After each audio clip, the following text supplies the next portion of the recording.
Bonsoir mesdames et messieurs. Nous sommes à l'Université Polytechnique Kibio et à l'Université mondiale de l'indicamétrie Moustapha Diabaté. Cet après-midi, le thème de notre émission va porter sur le coronavirus, les propositions de l'indicamétrie, son orientation et sa constitution. Nous recevons cet après-midi le professeur Moustapha Diabaté, l'inventeur de la science de l'indicamétrie, et qui va nous donner sa lecture de ce que nous avons. Nous lui poserons cette question qui est la suivante. Qu'est-ce que la CIMAT 0.87 et que peut-elle proposer pour prévenir le coronavirus? Professeur, la question vous est adressée. Nous vous écoutons.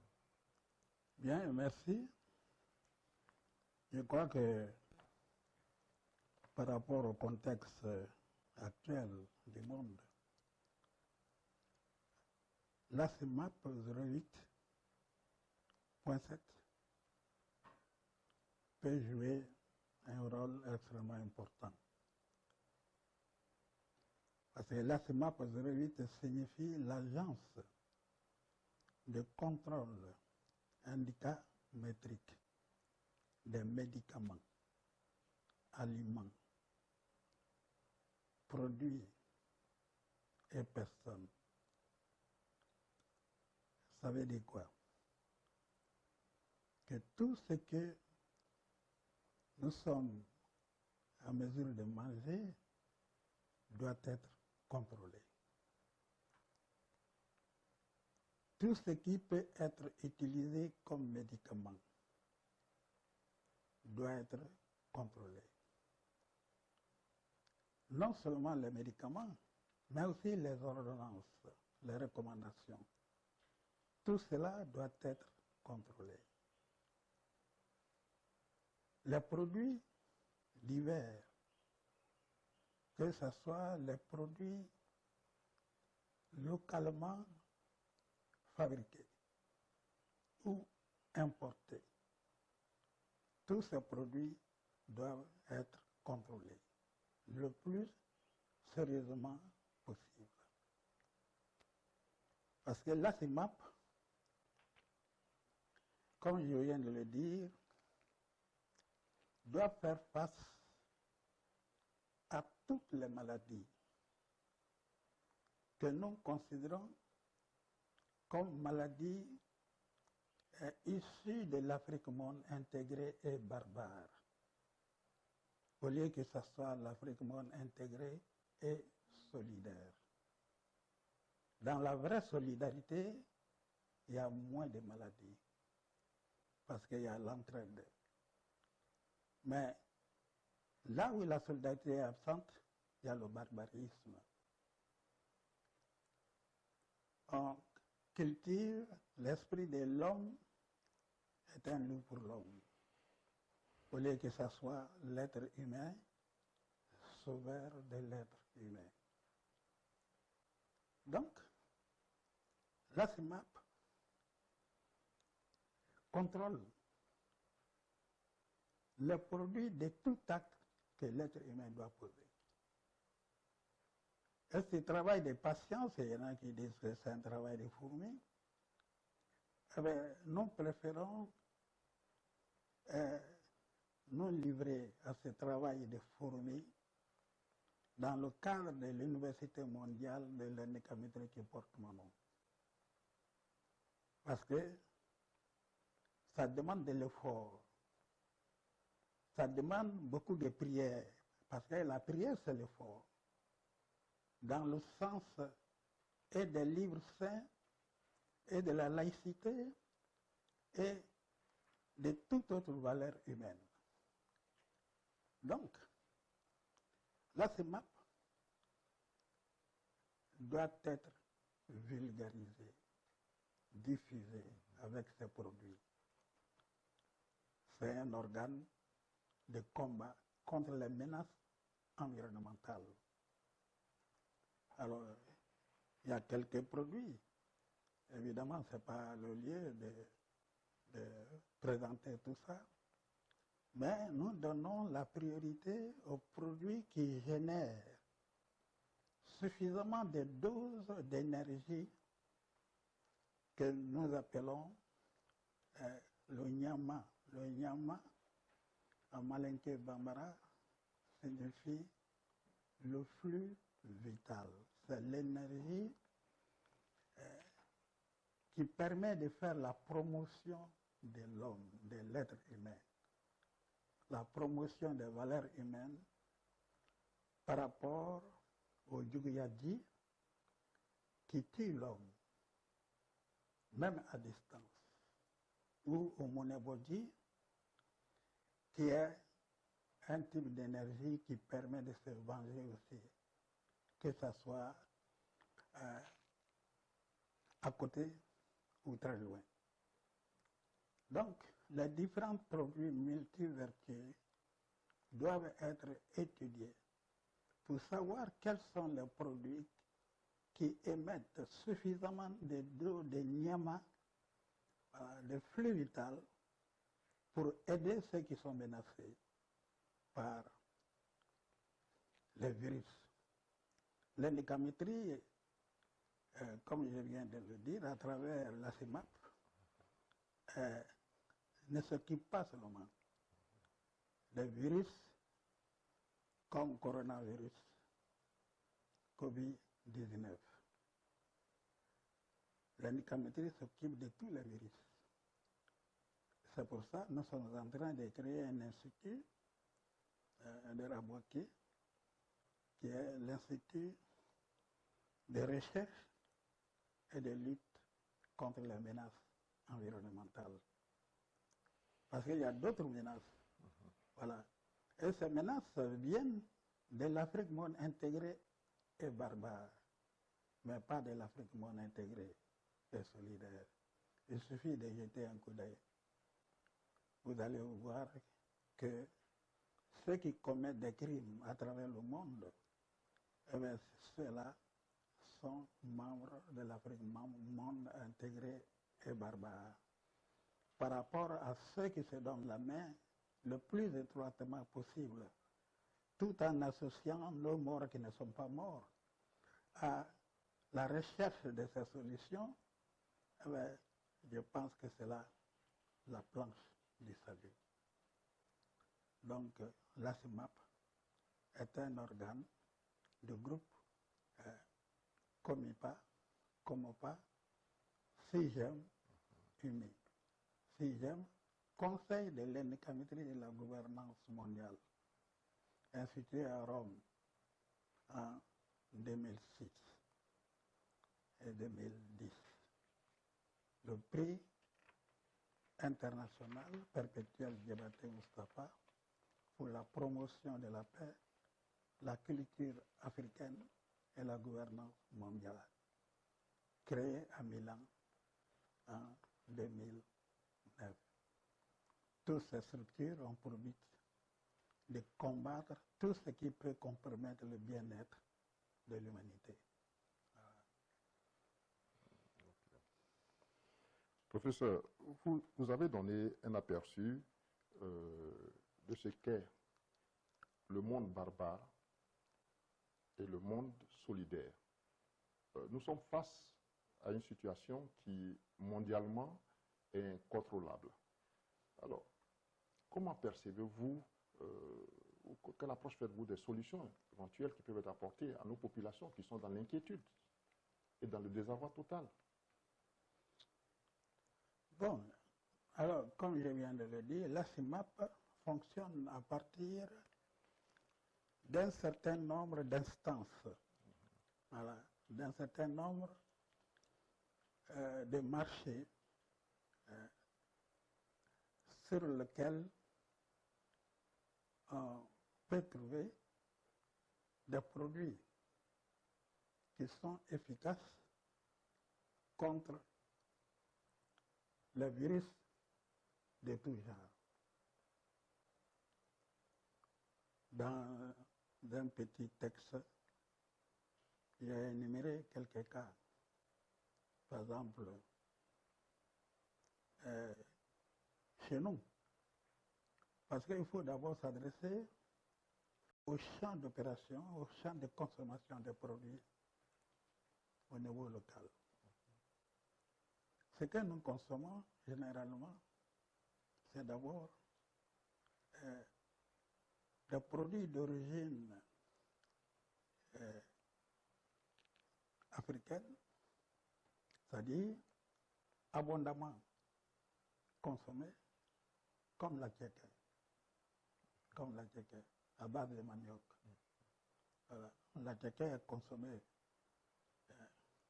aussi bien au sud, au nord, qu'à l'ouest, qu'à l'est. Ensuite, il y a le miel. Le miel qu'on peut trouver un peu partout. Il y a le café. Pour ne citer que ces trois-là. L'indicamétrie a analysé ces produits et le résultat de l'analyse montre que c'est des produits qui génèrent suffisamment de nyama, le flux vital, Sebayaji, flux, énergie qui donne de l'efficacité à toute chose. Et je crois que c'est ça qui explique aussi que ces produits sont consommés à grande échelle. Seulement, le problème ici, c'est que nous sommes dans le domaine de la science, alors il faut tout mesurer. Il faut mesurer l'impact de chaque produit sur le système capacitaire intrinsèque et extrinsèque. Et quand je dis cela, je ne suis pas en porte-à-faux avec les livres saints, notamment le Coran. Voilà. Si vous prenez la sourate 72, 28, Dieu dit là-dedans, dénombrer, c'est-à-dire mesurer exactement toute chose. Alors où est la différence avec la science, ce que la science fait. Voilà. Donc, ce qu'il faut, c'est que ces produits que je viens de citer, il y en a bien d'autres. Hein? Il y en a bien d'autres. Voilà. Pour ce qu'on parlait de mesures, voilà. Vous avez démontré aux choses aussi en place dans les mesures que vous avez données au niveau des indices 225 NS, exemple que vous avez. Voilà. Donc, les doses que nous utilisons généralement, c'est aussi des doses qui tiennent compte des valeurs et locales, et nationales, et internationales. Les économistes mesurent les taux de croissance, par exemple, le taux de rentabilité, le taux de profit. Lorsqu'on construit les agrégats, le produit intérieur brut, les macro-micro facteurs, la balance extérieure, la balance de paiement, tout ça c'est fait d'indicateurs qui permettent aux autorités d'apprécier et de prendre des décisions. Mais en dehors de cela, parce que ça porte directement sur la matière, le matériel. Mais avant que l'enfant soit inscrit à l'école, les efforts que font les parents, voilà, les bénédictions que font ses parents, même pendant que l'enfant n'est pas encore venu au monde, les tractations, les courses, etc., que font les parents pour que le nouveau-né bénéficie du statut de l'être humain, tous ces efforts, est-ce qu'ils sont pris en compte par les taux de croissance? À ma connaissance, non. C'est pour ça que l'indicamétrie dit qu'il faut aller au-delà de ce qu'on fait. Alors, pour aller au-delà, alors il faut quantifier la valeur, la quantité de bénédiction, de l'effort que les parents font pour que l'enfant arrive à l'école dans de bonnes conditions. Ce qui veut dire que ça dépend. La réussite d'un enfant dépend à la fois des efforts que font les parents et des efforts que font les maîtres, les professeurs, etc. Alors, ça veut dire qu'il faut calculer le taux de bénédiction agréé.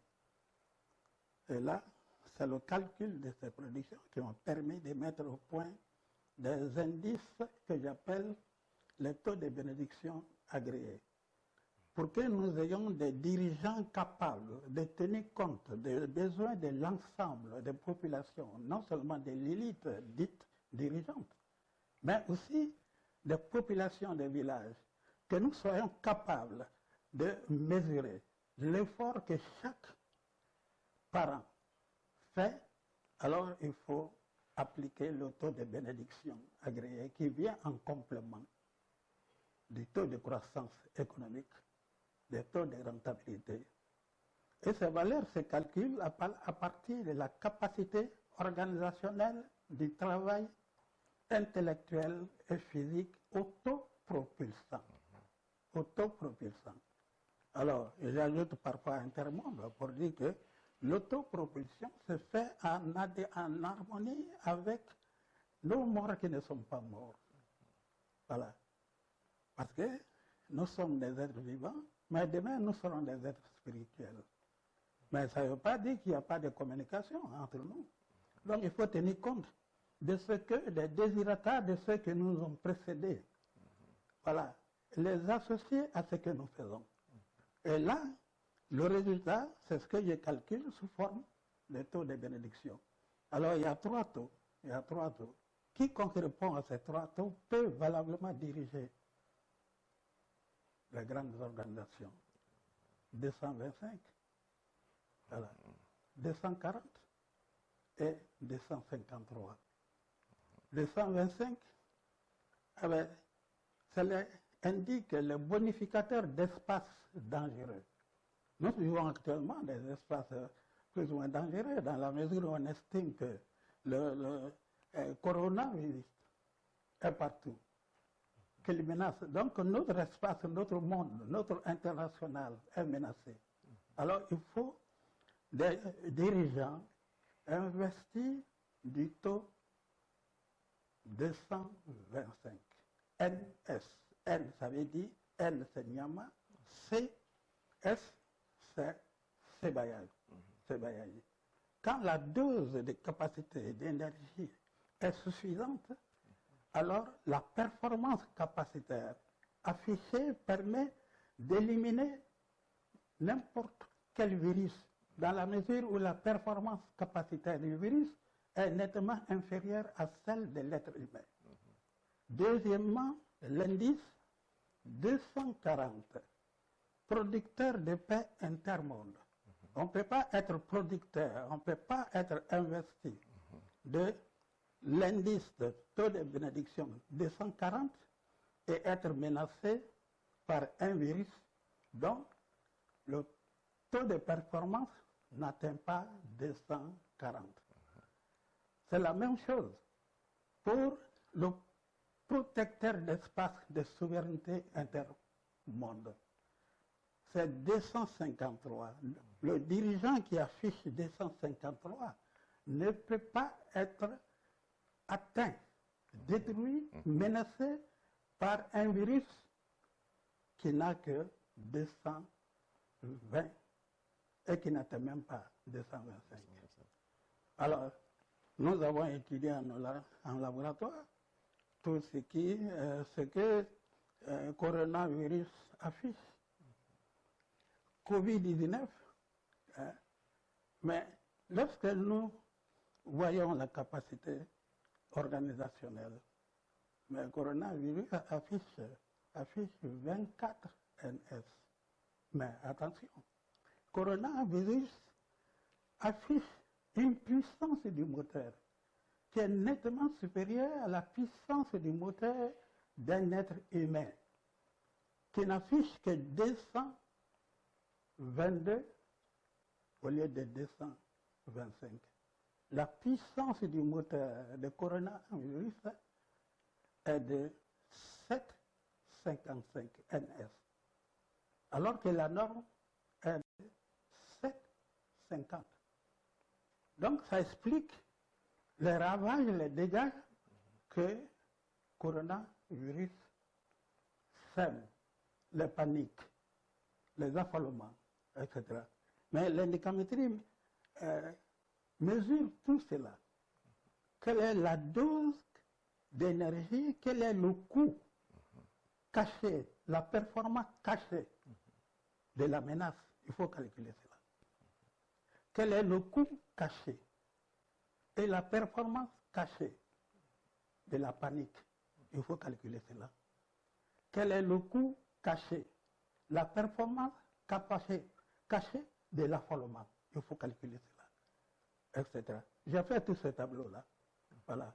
Et demain, il s'agira de faire en sorte qu'une instance supérieure aux instances actuelles, qu'il s'agisse de l'État-nation ou de l'État mondial, il faut aller au-delà pour qu'un État mondial intégratif intervienne pour réduire les menaces environnementales.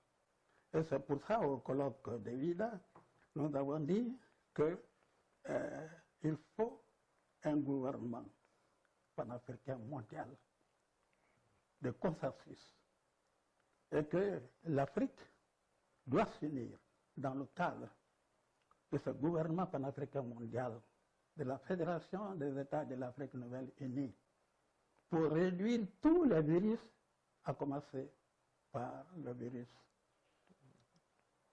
par coronavirus.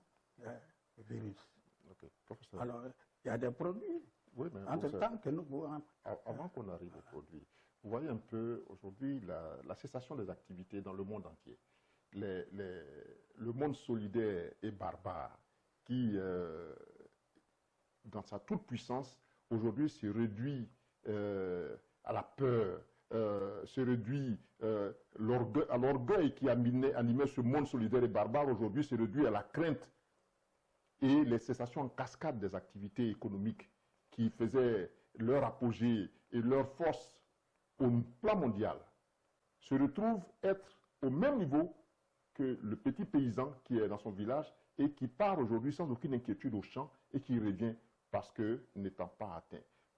Comment pouvons-nous percevoir cette dégringolade des forces en présence qui aujourd'hui paniquent devant un microbe, un virus qui aujourd'hui est invisible aux yeux de tous, mais qui panique le monde solidaire et barbare? Comment pouvons-nous percevoir cela, professeur? Oui, mais c'est ce que je viens de dire. J'ai dit que ce qu'on appelait hier, et peut-être encore aujourd'hui, les pays développés. Voilà. Aujourd'hui, ce sont les pays développés qui sont les plus affolés que les pays dits sous-développés. Donc, ça veut dire que quand je dis qu'il faut que l'Afrique doit s'unir, nous avons des aînés qui ont insisté sur ce fait-là, que si l'Afrique s'unit, je ne parlerai que de Kwame Nkrumah, ou bien de Cheikh Anta Diop, les États-Unis d'Afrique, dans son livre Les fondements culturels des États-Unis d'Afrique. Si nous nous unissons, alors nous allons marquer le monde avec une nouvelle philosophie, une nouvelle orientation qui pourrait être profitable non seulement aux pays africains, mais, comme vous l'avez dit tout à l'heure, aux pays occidentaux qui n'arrivent pas à assurer la sécurité du reste du monde, alors qu'on les appelle des pays développés. L'émergence est un concept qui est en vogue en Afrique, au niveau de certains États. Mais dans ma thèse de doctorat sur le modèle ivoirien du développement, j'ai consacré, c'était en 1974, un chapitre à l'émergence. Mais j'ai expliqué là-dedans que le concept d'émergence n'est pas un concept facile à réaliser. Parce que nos pays sont marqués par ce que j'appelle la stag-croissance, c'est-à-dire l'économie de la paresse. C'est-à-dire des gens qui pensent qu'ils doivent tout avoir sans travailler. Alors, est-ce que vous croyez que cela est possible? Alors, quand ça s'est fait, alors nous devenons des esclaves économiques, financiers, etc. Alors, il faut qu'on mette fin à ça. On ne peut pas mettre fin à ça si, au sein d'un gouvernement panafricain mondial, l'Afrique unie ne s'implique pas davantage. Il faut que l'Union africaine, elle fait beaucoup déjà, parce qu'elle a recommandé la science handicamétrique au monde entier, particulièrement aux Africains. Si vous prenez le manifeste du symposium de 2010, alors c'était à la page 42. Mais l'Union africaine doit aller au-delà. Il y a des dirigeants qui sont conscients de cela. Mais il faut que une véritable puissance africaine, et je suis sûr, elle est sur le point d'émerger. Alors, il faut faire en sorte que cette émergence soit accélérée. Non pas contre quelqu'un, non pas contre l'Occident, mais contre le fait que l'Occident qui était considéré comme la planche de salut de l'humanité est aujourd'hui confronté au problème de l'élimination des virus qui, pour l'indicamétrie, peuvent être réduits à leur plus simple expression et permettre au monde de travailler dans la paix, dans la tranquillité, etc. Professeur, nous comprenons que la lutte contre le coronavirus porte sur un certain nombre de facteurs. Je vais vous donner juste un élément qui est couramment répandu par les scientifiques qui aujourd'hui, eux, disent que l'âge moyen de 80 ou des adultes ou des grands-parents ne peut pas être un facteur de survie. Parce que c'est les plus jeunes qui survivent.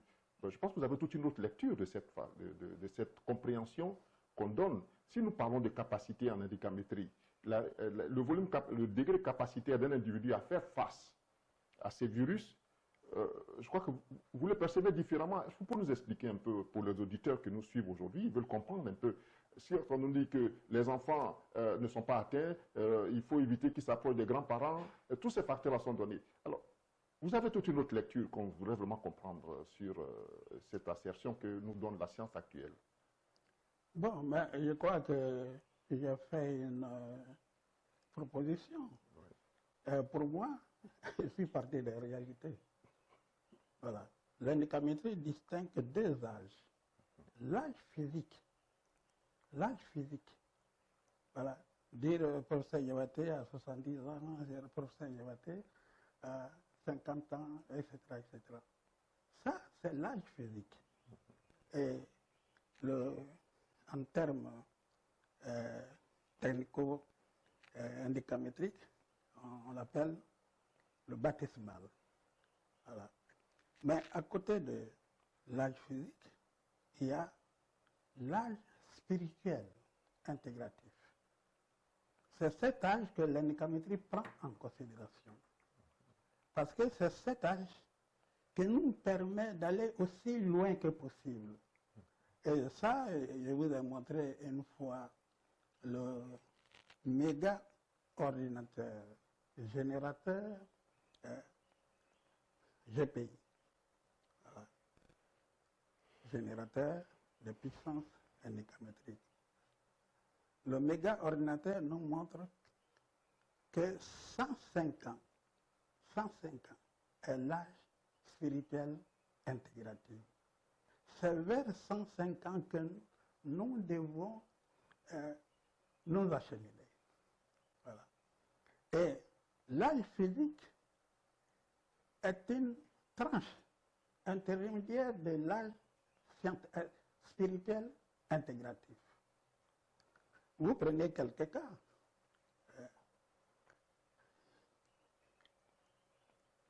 Robert Mugabe, à quel âge il est mort? 95 ans. Senghor, 96 ans.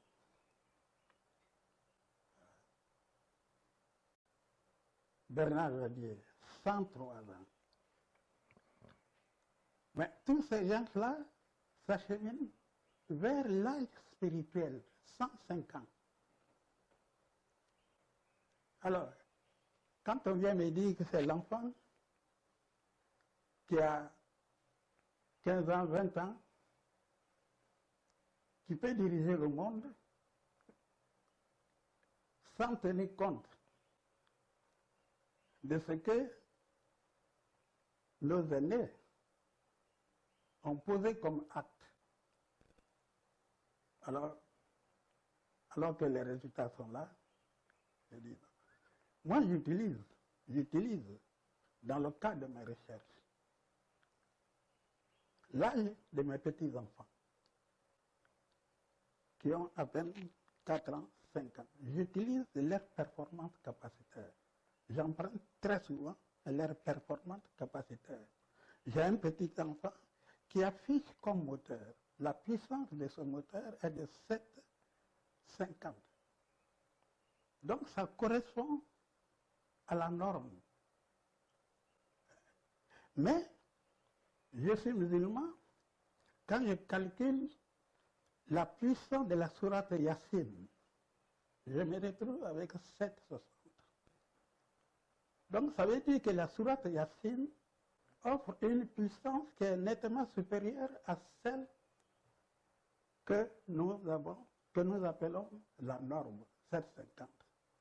Mais si moi-même, je n'ai pas 7,50, mais si je vais travailler conformément à la loi de l'âge de la spiritualité intégrative, ça veut dire quoi?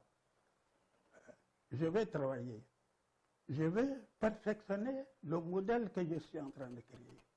Mais la puissance de mon moteur ne me permet pas d'accéder. Alors qu'est-ce que je fais? Je commence par emprunter celle de mon petit-fils, voilà. Et ensuite, j'emprunte celle de Yassine, de telle sorte que je puisse progresser. Et quand je progresse, alors il y a toujours des constantes. Ce n'est pas moi qui ai créé ces constantes-là. Ces constantes sont dans la nature. C'est ce que j'appelle les constantes autopropulsantes. Donc on va de 3,75 à 7,50, 11,25, 15, 14, ainsi de suite, et jusqu'à l'âge 105, qui est l'âge de la spiritualité intégrative. Alors, et je constate que plus la dose de Nyama, plus la dose d'énergie est importante, plus la dose de Sebayaji est importante, plus la capacité de réflexion, de recherche, d'invincibilité est élevée. Et moins les agressions, les attaques portent. Donc que vous ayez 10 ans, 20 ans, 30 ans, tout dépend de cette dose d'énergie performante, c'est-à-dire le Nyama Sebaya. Le Malneke Bamara distingue les trois. Je l'ai dit tout à l'heure. Voilà.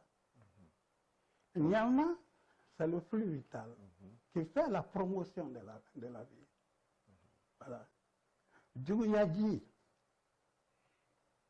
c'est le flux mortel qui permet de réduire quelqu'un, que ça soit tout près ou ailleurs.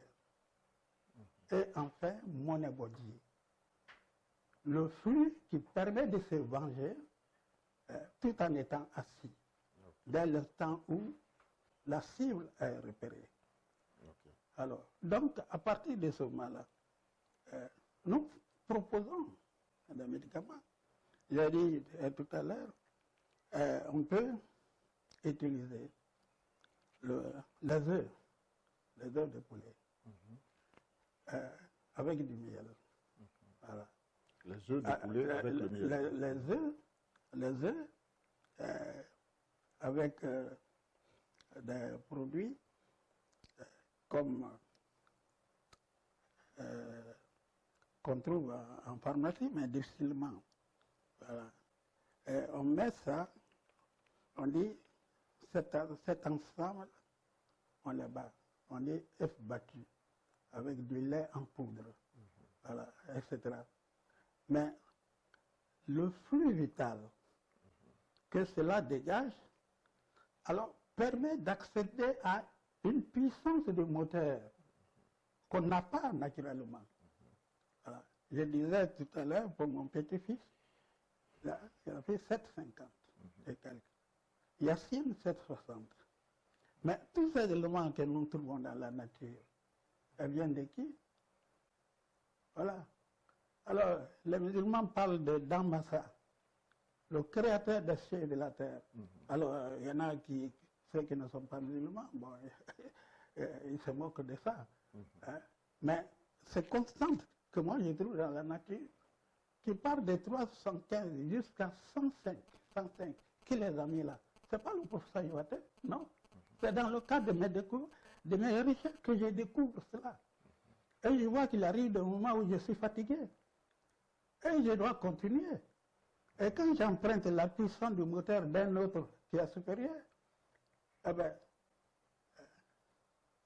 c'est la suite de l'observation que je fais. La science de l'observation, d'abord. Et après, on vous délise. Professeur, vous parlez de science. Voilà. L'indicamétrie est une science. Il y a les sciences mathématiques, les sciences physiques, les sciences chimiques, qui sont des sciences que le commun des mortels utilise, que nous avons hérité de l'Occident. Il y a une science africaine dite la science de l'indicamétrie, puisque l'Afrique est le berceau du savoir, de tout ce qu'on exploite aujourd'hui en Occident, qu'on nous ramène. Quand nous parlons de science, je crois que les Occidentaux ont compris. La science est une croyance, et que toute croyance a un au-delà. Est-ce que l'indicamétrie, qui est une science, aujourd'hui vous faites allusion à la chrétienté, à l'islam, qui sont des croyances, qui ont un au-delà, qui est la vie après la mort. Comment pouvons-nous percevoir cette lecture-là pour le commun des mortels qui nous écoute aujourd'hui et qui veut comprendre que notre vie n'est pas faite que de crainte et de peur, comme vit aujourd'hui avec le coronavirus? Oui. Bon, je crois l'auteur auquel vous faites allusion, c'est André Ribard. Okay. Quand j'étais étudiant à Paris, alors il donnait des conférences à la mutualité. Et souvent, on était nombreux à aller assister à cette conférence parce que ce qu'il disait accrochait la plupart des auditeurs. C'est lui qui disait que toute science est une croyance et toute croyance a un au-delà. Bon, alors, moi, j'ai personnellement intégré sa pensée dans la recherche indicamétrique parce que je voyais qu'il y avait là une piste de réflexion, d'action qui collait avec ce que je pensais personnellement. L'être humain, nous sommes aujourd'hui l'être humain, et demain nous serons des êtres spirituels. Suivant moi, ça c'est l'être humain. Aujourd'hui, nous sommes humains, demain, nous serons des êtres. Alors, donc, il n'y a pas lieu de créer une barrière. Une barrière. Alors, si nous sommes demain des êtres spirituels, alors nous pouvons prétendre rejoindre nos aînés. C'est ça. Moi, j'ai eu la chance d'arriver en 1956 à Paris, donc c'est l'année du congrès des artistes et des écrivains noirs.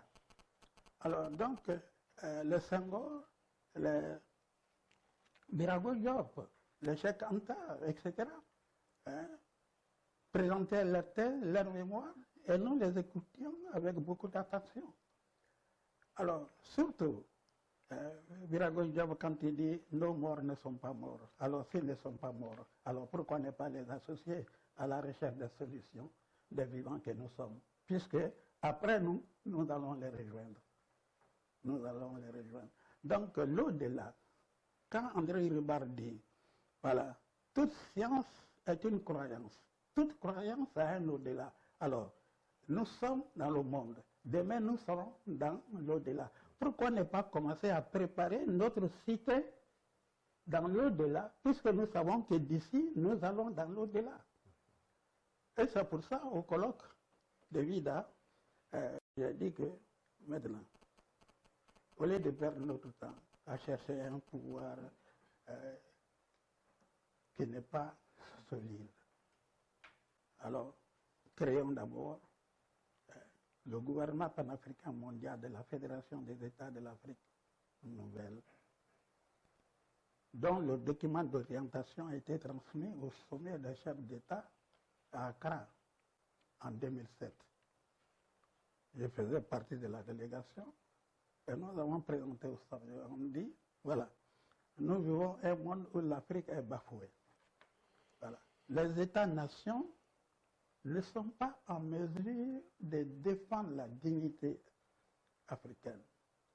Alors, passons à un autre stade de la gouvernance qui sera la gouvernance mondiale. Voilà. Au niveau continental. Et nous avons des aînés qui ont défendu ces principes depuis Addis Abeba. Mais notre rôle à nous, leurs successeurs, c'est de faire en sorte qu'il y ait une autre forme de gouvernement panafricain mondial qui puisse régler un certain nombre de défis, relever un certain nombre de défis, sans faire du mal à qui que ce soit. Alors, à partir de ce moment-là, voilà, nous faisons référence à nos aînés qui ne sont plus. Nkrumah a parlé des immortels. Bernard Gadier a parlé, recommandé debout les morts. Debout les morts. Aujourd'hui, à Vida, j'étais au colloque de l'année dernière et j'ai dit, bon, alors, il y a des jeunes, des Noirs qui sont venus suivre le cours de l'indicamétrie après qu'ils ont transformé en séminaire. Alors après, ils ont dit, mais professeur, ce qu'on doit faire, il faut que nous constituions une armée. Une armée et dotée pour défendre une monnaie. Alors j'ai dit non. Aujourd'hui, cette armée-là, elle existe déjà.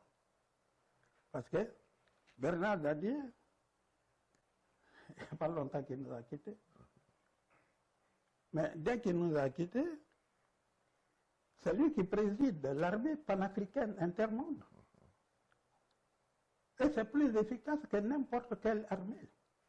Parce que gouverner, c'est de prévoir et d'appliquer les résultats de la prévision. Mais nos aînés nous permettent de bien prévoir et d'éviter des tueries inutiles. Quel est le propre de la démocratie aujourd'hui en Afrique? Là où il y a des élections, il faut s'attendre à la comptabilité macabre. Voilà. Il y a des morts, il y a 5 tués, on cherche à justifier, mais ce qui est certain, c'est qu'il y a eu des morts. Alors, est-ce que la démocratie a pour vocation de tuer les gens? Donc, nous préférons travailler avec nos aînés qui ont été confrontés au même problème, mais que nous associons maintenant à la recherche de solutions adéquates au problème sans tuer quelqu'un. Et à travers la science indicamétrique, je pense que c'est la formule qui doit être proposée aux gens. Professeur, je vais encore vous titiller un peu pour nous permettre de nous donner une autre lecture. Aujourd'hui, nous avons eu, je vais rentrer dans l'actualité, nous avons des situations de déstabilisation de l'Afrique.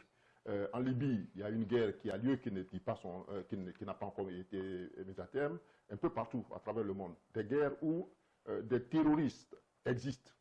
Mais nous constatons que le monde moderne, le monde barbare, n'a pas pu mettre à cette tuerie en cascade où on ne contrôle plus si ce sont des enfants ou des adultes qui disparaissent. Mais aujourd'hui, on a le plus grand terroriste du monde qui frappe le monde, même qui frappe le monde barbare, qui est incapable de se défendre aujourd'hui. Le plus grand terroriste, c'est le Covid-19, le coronavirus, qui est aujourd'hui, à l'échelle mondiale, frappe sans retenue à travers le monde entier. Pourtant, nous avons des moyens. Nous sommes ceux qui arrêtons la guerre, comme en Syrie, mais on est dans l'incapacité d'arrêter ce virus. Ça nous permet de comprendre la faiblesse de l'être humain quand ses capacités n'ont pas atteint un niveau. Et aujourd'hui, vous nous donnez une lecture pour nous dire qu'on n'a pas besoin d'armes. On a besoin de lever notre capacité pour atteindre un certain niveau de résistance et ne même pas considérer le coronavirus comme étant un facteur destructeur de notre humanité. Qu'est-ce que vous pouvez nous donner en conclusion pour nous permettre de tirer un terme sur ce que nous avons en termes d'établir, entre autres le coronavirus à la lecture de l'indicamétrie? Oui, non, mais je reviens un peu sur ce que je disais tout à l'heure. La puissance du moteur de coronavirus est de 7,55. L'essentiel, c'est comme en matière de... Les politologues parlent de rapport de force. Voilà. Vous jugez l'adversaire. Voilà. C'est comme sur un riz.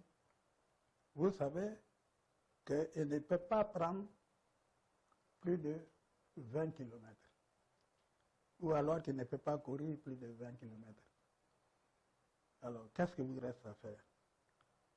Vous avez la possibilité d'exploiter un instrument que l'indicamétrie appelle le TACO, le taux d'accroissement des capacités opérationnelles. Le TACO, vous l'ajustez par rapport à la performance capacitaire de l'adversaire. Donc ici, coronavirus. Alors, il a 7,55. Vous utilisez le TACO de telle sorte que vous ayez 7,60. 7,60, ça, c'est la puissance du moteur, je l'ai dit tout à l'heure, de la sourate Yassine. Voilà. Lorsque vous avez cela, vous pouvez réduire Corona sans prendre une arme quelconque. Nous sommes au niveau de la puissance spirituelle de la science. Voilà. Et je dis que cette puissance-là, ce n'est pas le procès Yabaté seul. Voilà. Nous associons nos aînés qui étaient ici à la recherche des solutions, voilà, au problème des vivants. Maintenant, dans son temps, il y avait un frère qui parlait des marchands de canons. Voilà, les marchands de canons. Alors, lui, il était parlementaire français. Et quand on s'est rencontrés, une fois à Dakar, elle a dit comme ça, elle dit, mais c'est vraiment difficile. Pour mettre fin à la guerre qui perturbe tout le monde, les populations surtout, il faut nécessairement arrêter la production des armes. Mais si on arrête la production des armes, alors il faut trouver des emplois à ceux qui fabriquaient des armes. Alors je l'ai renvoyé à la thèse d'un de mes camarades d'études, qui était la guerre, facteur de croissance. Facteur de croissance. Donc, le problème d'aujourd'hui, c'est de former des jeunes leaders du monde, pas seulement d'Afrique, qui soient capables de juguler la puissance motrice de Corona sans avoir besoin forcément des armes. Et cela est possible, mais dans le cadre d'une Afrique monde intégrée et solidaire. Voilà. Je pense qu'il est possible de construire un autre monde. Et c'est dans ce cadre-là que nous avons proposé la création du Conseil de gouvernement panafricain mondial de la Fédération des États de l'Afrique nouvelle, féconde, de l'Afrique nouvelle féconde. ce gouvernement sera dirigé par des jeunes qui n'ont pas besoin d'armes telles que nous le disons, mais qui peuvent ramener la paix, contribuer à ramener la paix, non seulement en Afrique, mais à travers le monde. Le prix qu'on m'a donné à Milan, c'est le prix international, perpétuel, Diabaté Moustapha, pour la promotion de la paix, la culture africaine, donc l'ancestrologie. L'ancestrologie. L'ancestrologie suppose que je dois être en mesure d'utiliser la performance capacitaire de nos empereurs, de nos rois, etc., Sunyata, Samori, Jomo Kenyatta. Je dois être en mesure d'utiliser leurs performances capacitaires pour permettre à l'Afrique de s'autopropulser. Et les indicamètres doivent être formés dans cette direction. J'ai la conviction que cela est possible et on le fait déjà. Nous le faisons. Lorsque on créait le chantier de l'indicamétrie à Paris, en février 1963, avant c'était capacité de développement. Mais en tenant compte de l'apport de l'économétrie et de la sociométrie, alors il a proposé que ce soit l'indicamétrie. Science de la globalité qui tient compte des apports et du visible et de l'invisible. Et là, je dois dire que, reconnaître que ma formation de talibé, d'ancien élève coranique, m'a beaucoup aidé dans cette direction-là. Merci, professeur Moustapha Diabaté. Nous avons été heureux de vous recevoir ce soir. Nous étions accompagnés de M. Touré Watapli, coordinateur en indicamétrie, que je n'ai pas pu présenter d'entrée, parce que le sujet était tellement important qu'on avait voulu aller plus vite. Vous êtes l'inventeur de l'indicamétrie, et ce soir vous êtes reçu sur le plateau de Campus Monde Radio-Télévision, qui a voulu en savoir un peu plus sur votre approche à la lecture de ce que nous vivons aujourd'hui au quotidien, entre autres le coronavirus. Et nous sommes très heureux de vous avoir écouté, de vous avoir reçu sur ce plateau de la radio-télévision Campus Monde, la chaîne des écoles, au studio Nkukwadio. Nous vous remercions pour votre contribution.